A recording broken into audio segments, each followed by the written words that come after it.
አብዛኛው ሰው መኪና ሲገዛ ነው ከክብር ወደ ክብር የሚል ፖስተር ስቲከር የሚለጥፍ። ግሬድ ኤኤ ስደረድር ከክብር ወደ ጭራሽ ይሄ ምን እንደሆነ ነገር ያ እንደ ፀሐይ በራውን ፊት እስክንመስል ድረስ ከክብር ወደ ክብር እንለዋለን። ለአገልግሎት ማስታወቂያ መስራት አይጠበቅም። እኔ እግዚአብሔር ሰው ነኝ ብለህ መናገር አይጠበቅም። ፌስቡክ ላይ እንደዚህ ብለህ ፎቶ መነሳት አይጠበቅም። ዝም ብለህ ወደ ከተማ ስትገባ መሬቱ ይንቀጠቀጣል። ወደ ከተማ ስትገባ የእግዚአብሔር ሽታ አንተ ላይ ይሸታል። የእግዚአብሔር መዓዛ አንተ ላይ ይሸታል። ገጠር ሆነ ጎጆ ቤት ውስጥ ሆነ ስትንቀሳቀስ አዲስ አበባና አውሮፓ ላይ ትሰማል። አንተ ካለ ክብር አለ ማለት ነው። አንቺ ያለሽ ማለት እግዚአብሔር ከሰማይ ወረደ ማለት ነው። ክብሩን ትፈልጋላችሁ? ለክብር ተጠርተሃል። ሰማይ ለክብር ጠርቶሃል። አይንን ጨፍነህ ከውስጥ በጠብቅ እየፈነቀለ የሚያጥለቀለቀ ነገር አለ። ማንም ሰው እዚህ መግባት ይችላል። አሜን በለው ባካል። ለዚህ ነው እግዚአብሔር በአዲስ ኪዳን በሐዋርያት ሥራ የወደቀችውን የዳዊትን ድንኳን ማን መሰለ? አንተ ነህ። ዳዊት መዝሙር 27ን ሲጀምር እግዚአብሔር ብርሃኔ ነው የሚያስፈራኝ ማን ነው? ክፉዎች ጠላቶቼ ሥጋዬን ይበሉ ዘንድ በቀረቡ ጊዜ እነሱ ተሰነካከሉና ወደቁ። ስለዚህ ሰራዊት ቢሰፍርብኝ ልቤ አይፈራም። እግዚአብሔርን አንዲት ነገር ለማንኩት፣ አንዲት ነገር ብቻ ለማንኩት፣ እሷንም እሻለሁ በሕይወቴ ዘመን ሁሉ በእግዚአብሔር ቤት እኖር ዘንድ። ዳዊት መቼስ የእግዚአብሔር ቤት ያለው ስለ ሕንፃ አይደለም የሚያወራው። ዳዊትን የሚያክል ጦረኛ፣ ዳዊትን የሚያክል ሰው፣ የእግዚአብሔርን ልብ ያሳረፈ ሰው፣ እግዚአብሔር የፈለኩትን ነገር ማድረግ የምችልበት ሰው እንደ ልቤ የሆነ ያለው ዳዊት ምን ይላል? የፈለኩትን ነገር መፈጸም የምችልበት ሰው ይላል።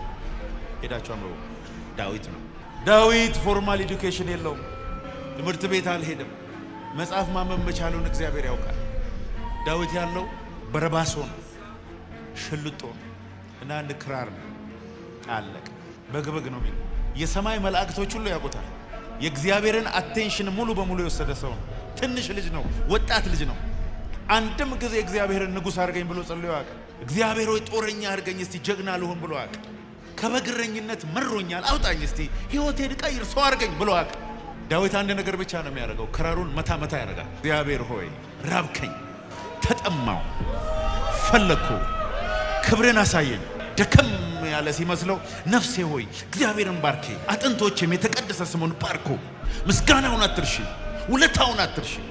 ምኞትሽን ከበረከቱ ያጠግባል፣ ጎልማስነትሽን እንደ ንስር ያድሳል። እግዚአብሔርን ባርኬ፣ አጥንቶቼ ዝም ትላላችሁ ወይ? ምድረ በዳ ውስጥ በግ መሃል ሆኖ እግዚአብሔር እረኛዬ ነው የሚያሳጣኝ የለም። ዋላ ወደ ውሃ ምንጭ እንደምትናፍቅ አቤቱ ነፍሴ አንተን ናፈቀች። ሥጋዬ አንተን እንዴት ፈለገች። እንጨትና ውሃ በሌለበት ምድረ በዳ ነፍሴ ናፈቀች ሲል እግዚአብሔር ከሰማይ እንደዚህ አለ፣ አንድ ሰው አለኝ። የእስራኤልን ታሪክ የምቀይርበት አንድ ሰው አለኝ። መገኘቴን የሚፈልግ አንድ ሰው አለኝ። እድሜው ትንሽ ቢሆንም፣ በቤተሰቦቹ የተከበረ ሰው ባይሆንም፣ ማንም የማይፈልገው ሰው ቢሆንም፣ በጎች መካከል ያለ ሰው ቢሆንም፣ ባይጠይቀኝም እኔ ራሴ ወስኜ ንጉሥ አድርጌዋለሁ። እሱን ተርቦ ወደ ኋላ የቀረ እሱን ተርቦ ክብሩን ያላየ እዚህ ምድር ላይ አንድ ሰው አታገኙ። የረሃብ መጠን የምትገባበትን የክብር ክልል ይወስነዋል። ዛሬ እናንተ ርቧችሁ የመጣችሁ የጌታ ባሪያዎች እንደ እግዚአብሔር ነብይና ሐዋርያ እናገርባችኋል። ገብታችሁበት የማታውቁት የክብር ክልል ዘላችሁ ዛሬ ወደ ሰፈር ስትሄድ ሰዎች በጠቅላላ አንተ ሰው ተቀይረሃል። ከዓይኑ ውስጥ የሆነ ጨረር ይወጣል። አጠገቤ ስትመጣ የሆነ ነገር ነክቶኛል ትባላለህ። በናዝሬቱ ታምናለህ ወይ? ሳታምንም በኢየሱስ ጥያቄው ግን ርቦሃል ወይ ነው። ርቦሃል። እንዴት የሰው ልጅ አንድ ነገር ብቻ ይለምናል? የገባው ነገር አለ። ደግሞ እግዚአብሔርን አንዲት ነገር ብቻ ለማንኩት፣ አንድ ነገር ብቻ እሷንም እሻለሁ በሕይወቴ ዘመን ሁሉ I may dwell in the presence in the glory። እግዚአብሔርን ይዘህ ስትንቀሳቀስ፣ ክብሩን ይዘህ ስትወጣና ስትገባ አውቶማቲካሊ አንተ ሄድ ነህ። ባይ ዲፎልት በቃ ሰማይ ላይ ነህ። አሜን። በሲኦል ያሉ አጋንንቶች ሁሉ ስላንተ ያውቃሉ። በሰማይ ያሉ መላእክቶች ሁሉ ስላንተ ያውቃሉ። ማን ብሎ መሰለ የሚያውቁ? ይሄ የእግዚአብሔርን ክብር የተሸከመ ሰው። ለአገልግሎት ማስታወቂያ መስራት አይጠበቅብህ። እኔ እግዚአብሔር ሰው ነኝ ብለህ መናገር አይጠበቅብህ። ፌስቡክ ላይ እንደዚህ ብለህ ፎቶ መነሳት አይጠበቅብህ። ዝም ብለህ ወደ ከተማ ስትገባ መሬቱ ይንቀጠቀጣል። ወደ ከተማ ስትገባ የእግዚአብሔር ሽታ አንተ ላይ ይሸታል። የእግዚአብሔር መዓዛ አንተ ላይ ይሸታል። ገጠር ሆነ ጎጆ ቤት ውስጥ ሆነ ስትንቀሳቀስ አዲስ አበባና አውሮፓ ላይ ትሰማል። የሆነ ቦታ የሳር ፍራሽ ላይ ተኝተ ስላንተ መንግስት ቤት ቤተ መንግስት ይሰማል። ከተሸከምከው ክብር የተነሱ ወንድሞች በህብረት ቢሆኑ መልካም ነው በሉ። ወንድሞች በህብረት ቢሆኑ መልካም ነው፣ እነሆ ያማረ ነው። እግዚአብሔር በረከቱን ለዘላለም በዛ አዟል ይላል። ከዛ ከራሱ እስከ ጢሙ እስከ ልብሱ መደረቢያ እንደሚፈስ ሽቶ ነው ይላል። ካህን ወደ መቅደስ ገብቶ ለእግዚአብሔር ሲያጥን መጀመሪያ ጸጉሩ ላይ ነው በሽቶ የተቀመመ ዘይት ስቲገመቱ ብስብስ ነው ይላል። አሸዋ ላይ ኮቴው ራሱ ዘይት በቃ ፎጭ ይላል። የሆነ ሰው እንደዚህ ነው ከዚህ የሚወጣ ብሎኛል። አሴር እግሮቹን በዘይት ያጠልቃል። ሰዎች እግዚአብሔርን ካንተ ላይ ያሸታሉ። እግዚአብሔርን አንዲት ነገር ለምነዋለሁ በሉ፣ እሷን እምሻለሁ በሕይወቴ ዘመን ሁሉ በሱ መገኘትና ህልውና ውስጥ እኖር ዘንድ የኢየሱስን ክብር በኢትዮጵያ ላይ ገልጥ ዘንድ በዓለም ላይ ገልጥ ዘንድ ዛሬ እሁድ ለምነዋለሁ በሉ። እኔ እግዚአብሔር ነብይ ኮንኩ በኢየሱስም ይሁንብልሃለሁ። እኔ እግዚአብሔር ነብይ ኮንኩ በኢየሱስም ይሁንብሽልሃል። በኢየሱስም ይሁንብሽልሃል። ባንተ ሰፈር ያሉ አጋንንቶች ገና ስምህን ሲሰሙ መጣብን እያሉ የሚጮሁበት ጊዜ አሁን ነው። ገና በሽተኛ ወደ ሰፈር መጠጋት ሲጀምር ካንተ ላይ የሚገለጠው የኢየሱስ የፊቱ ብርሃን ሰዎች የሚልህን አይደለህም ባክህ፣ ሁኔታም የሚልህን አይደለህም ባክህ። የእግዚአብሔር ቃል ላይ ያለህን አለ ዛሬ እሳት ይዘህ ትወጣለህ። አንተ የቆምክበት ከዚህ በኋላ ለአምልኮ የመጣ ሰው መቆም ያቅተዋል። አንቺ የቆምሽበት ቦታ ከዚህ በኋላ ከሚገለጠው ክብር የተነሳ ሰዎች መዘመርና ማምለክ ያቅታቸዋል። አንተ መቆም በጀመርክ ጊዜ ከሚገለጥብህ ደመና የተነሳ ሰዎች ወደ መቅደሱ መግባት ያቅታቸዋል። ካመንክ ዝለልና በኢየሱስ ስም ውሰዳ። ቃል ብቻ ተናገር ባላይ። ኢየሱስ ቃል አላወጣም። እምነት ታላቅ ብቻ ነው። በዛች ሰከንድ ላይ ሰውየው ተነስቷል። ልጇ አይሞተባት መበለት መታ ደግሞ ቃሬዛውን ነክቶ አስነሳው። አይነ ስውሩን ጭቃ ቀብቶም ፈወሰው። 2 ዓሣ 5 እንጀራ አባስቶም አበላቸው። ገሊላ ማታ እጅ እየጫነ አጋንንቶችን አስወጣ። ከዛ ኢየሱስ ይሄ ብቻ መሰላቸው አለና 3 ሰዎች ፈልጋለሁ ዛሬ። 3 ሰዎች ጴጥሮስ፣ ያዕቆብ፣ ዮሐንስ። ስምህን ጥራ እባክህ ዝም ብለህ። ጴጥሮስ፣ ያዕቆብ፣ ዮሐንስ። ማን ነው? 3ቱ ሰው ማን ነው? ስምህን ጥራ። ሰማይ ይስማው ስምህን እስቲ። እናንተ አላቸው ከዚህ በኋላ ሽባ በመተርተር እውር በማብራት ውሃ ላይ በመራመድ የምታውቁትን ዕውቀት ከዚህ በኋላ ቀይረዋለሁ አለ። እናንተን ወደ ተራራ ነው ይዣችሁ መሄዳው። ይሄኛው ተራራ ለየት ያለ ተራራ ነው አላቸው። ማንም ሰው ከኔ ጋር ወጥቶ አያውቅም አላቸው። እስከ ዛሬ እዛ ብቻዬን ነበር ማሳልፈው አላቸው። አሁን ግን ማንም ያላየውን ለእናንተ አሳያችኋለሁ አላቸው። ዛሬ አንተ ወደ ተራራ ትወጣለህ። ኢየሱስ ወደ ግሎሪፊኬሽን ተራራ ይዟቸው ወጣ። በፊታቸው ተለወጠ። ኢየሱስን አያውቁትም። አብሮ 3 ዓመት ኖሮ አያውቁት። በቃ ኢየሱስ አያውቀው የምትጨርሰው አምላክ አይደለም። አሁን ተራራ ላይ ያለውን ብቻ እኮ አይደለም እሱ ገና ሌላም የሚገለጥ አለው ሰው አለ። ፊቱ እንደ ፀሐይ በራ። ፊቱ እንደ ፀሐይ በራ። እግዚአብሔር ያሳያችሁ የሰው ፊት የፀሐይ ብርሃን ያህል ሲያበራ። ከዛ በኋላ ሰማይን እንደዚህ መጋረጃውን ከፈተና ኤልያስና ሙሴን አሳያል። ግን ይሄ ኤልያስ ይባላል ይሄ ሙሴ ይባላል ግን አላላቸው። ክብሩ ስትሆን ዕውቀት ይገባባል። ምንም ማስረዳት አያስፈልግም። እሱ ኤልያስ ነው፣ እሱ ሙሴ ነው ምናምን። ሙሴ ማለት ሕግ ነው። እስቲ ሕግ በሉ። ልክ የሶስቱ ዳስ ጥያቄ ሲመጣ ሙሴና ኤልያስ እዛው ዲሳፒር አደረጉ። ከደመና ውስጥ እንደዚህ የሚል ድምጽ መጣ። ይሄ ዘመን አላቸው የሙሴና ኤልያስ ዘመን አይደለም። ክብር እንዲገለጥበት የምትፈልግ ከሆነ በሉት ከጎናቸው ስለ ኢየሱስ እወቅ። ኢየሱስን ለመግለጥ ታገል። የሙሴ ሕግ እየጠቀስክ ወንድሞችን አትምታ። ደመና መጥቶ በመካከላቸው እንደዚህ ዛሬ የሚሆነውን ልንገራቸው። እግዚአብሔር መሰከሬ ነው። የሆነ ሰው እርግጠኛ 100% እርግጠኛ ደመናውን እንደ ልብስ ለብሶ ነው ከዚህ ነው። ኢትዮጵያ ውስጥ እስከ ዛሬ ተገልጦ የማይታወቅ ነገር የምትገልጡ እዚህ ውስጥ አላችሁ። አስቡት ጴጥሮስ ያዕቆብና ዮሐንስና ሌሎችን ደግሞ አስቧቸው። ኧረ እዚህ በስኳሩ አልሰራ አለ አላሰማ አለ። ምላስ ነው ብራዘር። ዛሬ አንተ ከፍ ያለ ነገር ተቀምሳለህ። መናኛ የሆኑብህ ነገሮች በጠቅላላ ከዚህ በኋላ ከህይወት ላይ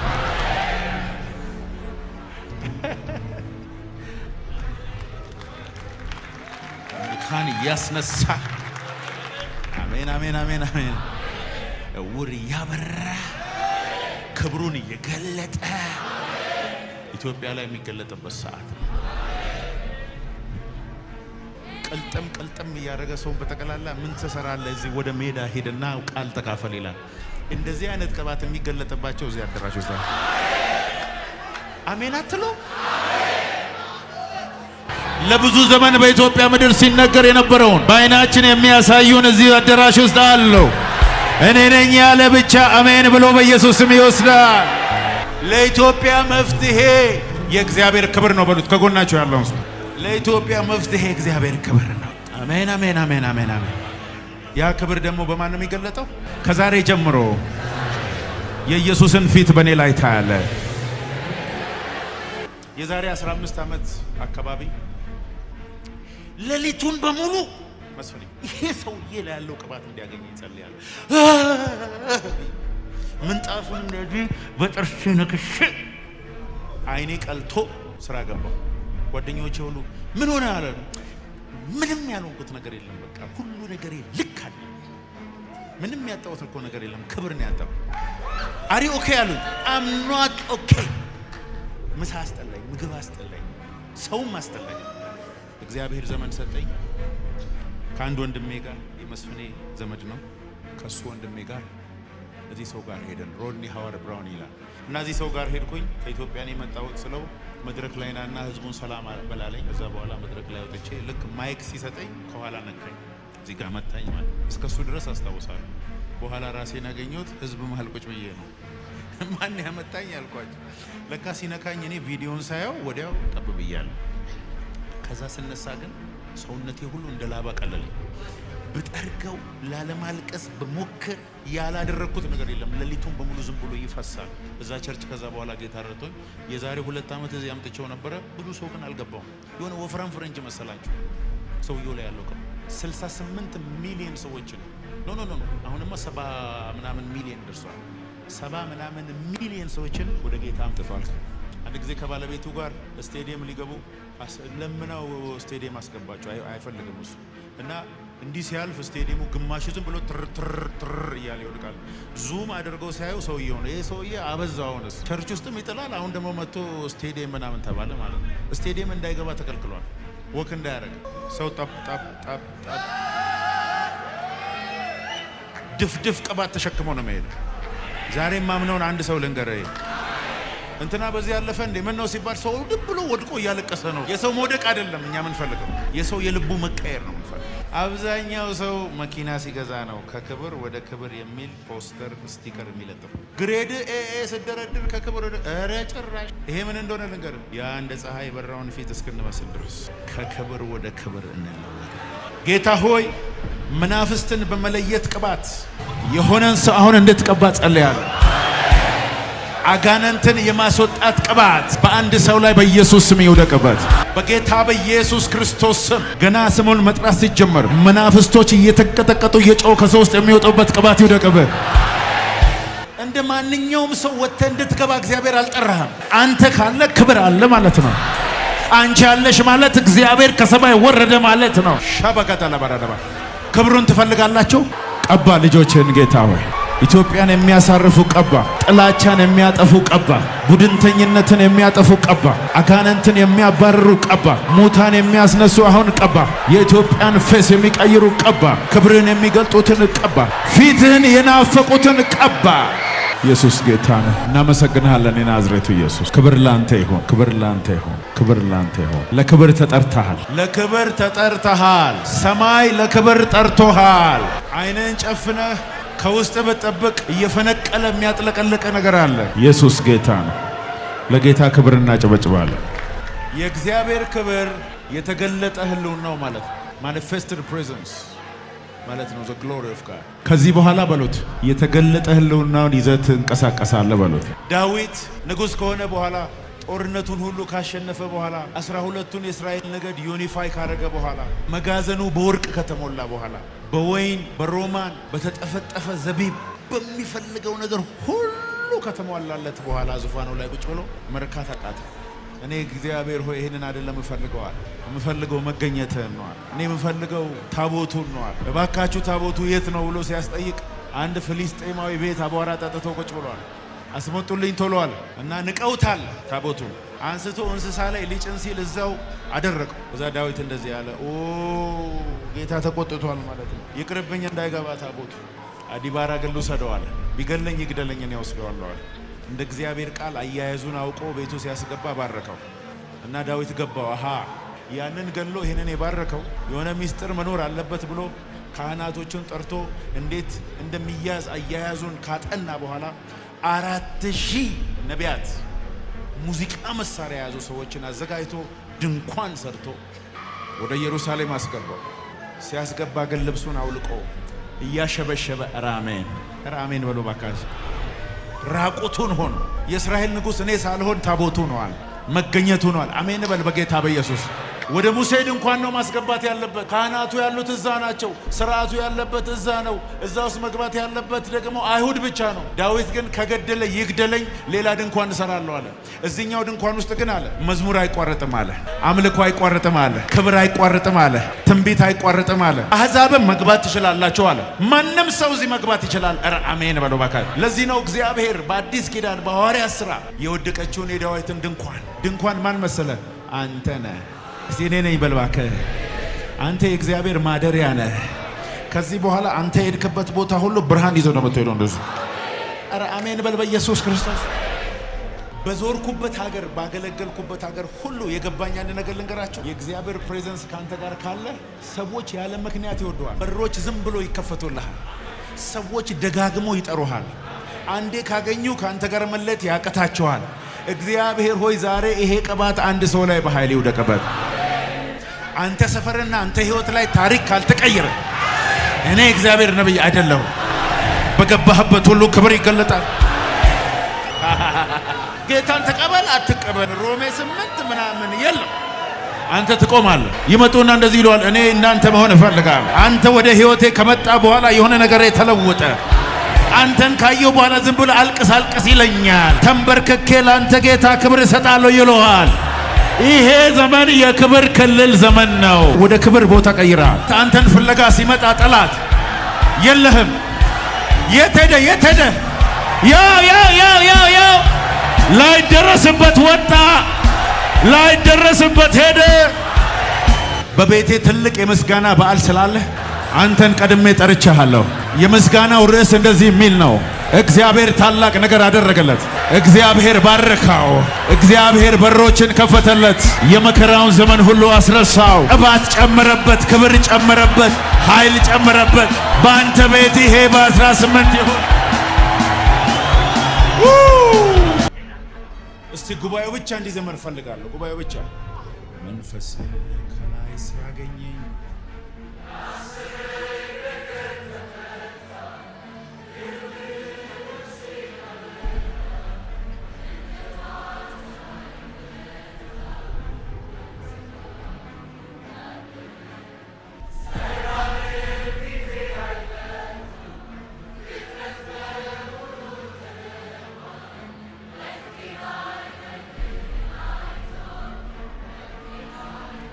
ትንቢት እየተናገርክ ነው።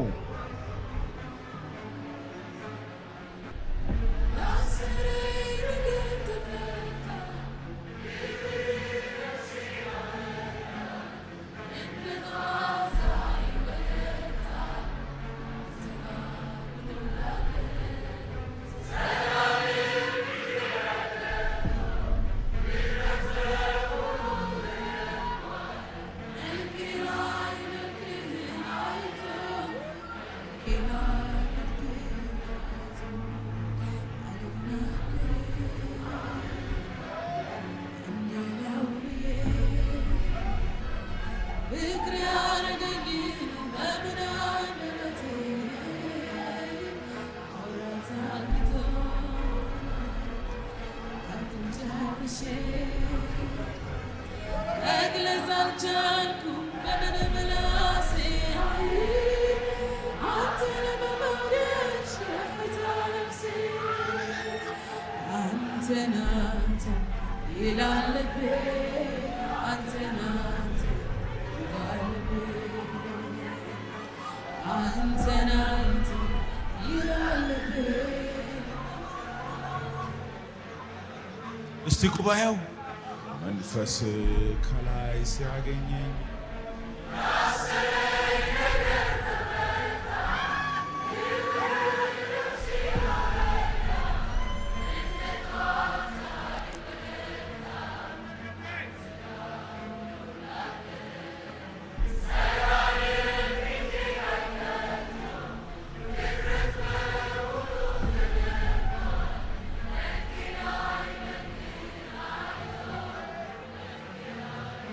እህቶች ብቻ እስቲ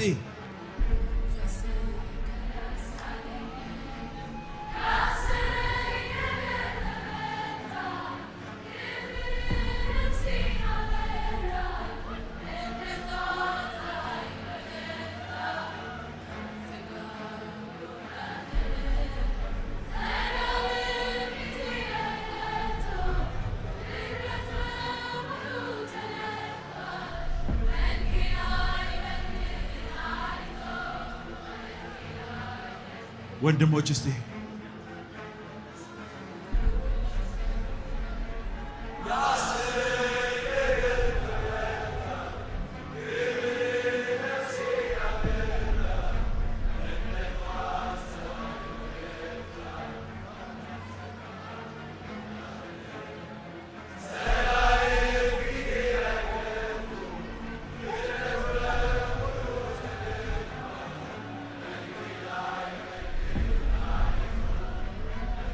አንድ ላይ እስቲ የመንፈስ ዝናብ እንበል ባካችሁ። መንፈስ ዝናብ